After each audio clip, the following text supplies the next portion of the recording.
So, ayan na nga guys, ang ating bagong destination, baba na ng car. Yan ang ating bagong destination today, ang ating featured cafe, ang Ahon. Ayan, ang Ahon ay matatagpuan sa Sumulong Highway, Antipolo. Yan ang cute nilang bar, dyan ka na mag-order ng inyong mga food. At dyan ka na rin magtitingin ng iyong mga favorite na merienda. Kasama dyan ang drinks, pasta, sandwiches, ayan, hanggang mabibilad ka sa araw. Ayan, meron silang kitchen. Dyan ginagawa yung mga food overlooking sa Manila area. Hindi lang nakita kasi sobrang alikabok ng city, char. At ayan na nga, dyan ka o-order hanggang masunog ka sa init ng araw. Dami nilang tables, iba-ibang shape. At malawak na malawak ang graba. Graba area na sobrang convenient din pagka marami kayong mga magkakabarkadang magpupunta dito at gagala.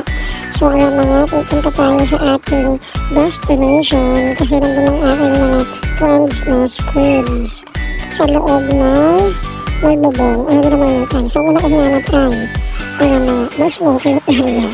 So safe ang mga smokers. Meron kayong pwesto para sa inyo.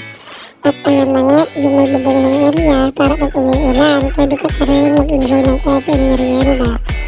Ayan, kitang-kita mo dito yung Libis area, pero sobrang usok talaga. Sobrang ano siya, masasuffocate ka sa CD. So dito lang tayo sa bundok. Ayan na nga si Mia, tumatakbo siya. Tinawag siya ng kalikasan. At kasama natin ang ating doggy. Yumi, hello Yumi, hi. Are you enjoying your coffee, Yumi? Kasama din siya habang nag-chikahan ng ating mga friendship.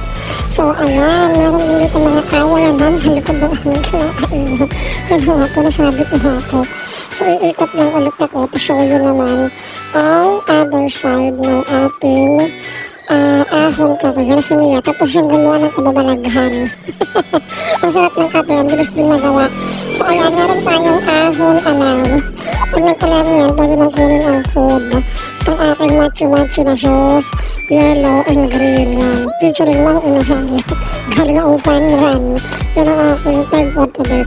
Meron din silang indoor na pwedeng kainan kapag gusto mo ng privacy.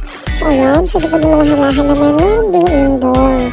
Ayan, pagka gusto mo ng masinsin na usapan, dyan kayo sa loob. Ayan, at ang nakakatuwa nga dito mga igan, self-service talaga dito.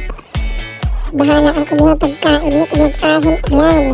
Kito mga tables, iba-iba yung design, iba-iba yung kulay, pero match na lahat. So ayan, magkakatigatin muna. At ito na nga, nag-alarm na ang ating ahon alarm.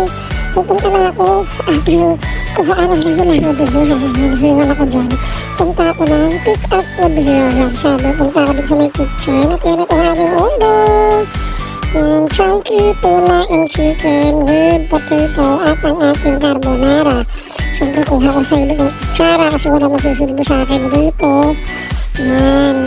Tapos, sana wag akong madapa. Nakarating ako ng payapa doon. Yung maraming ahon alam ko.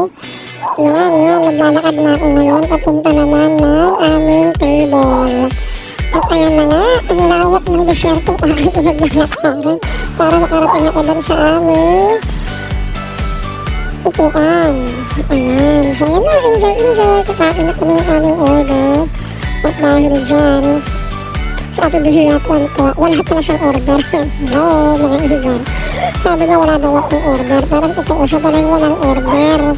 Yan. So, ang lungkot niya. Babay daw. Ayan.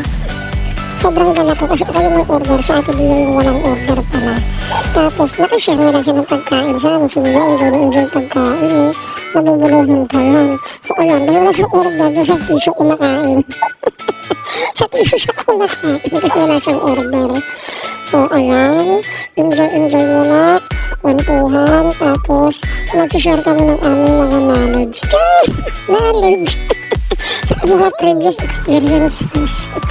Pero masaya talaga nung walang order. Wala siyang order pero nabusog siya. Kasi nga, hindi naman siya, yun, sobrang overloaded nito, umaakaw. Ginawa ko siyang parang steak. Kasi, pag kinain mo siya, sumasabog siya sa bungahan mo.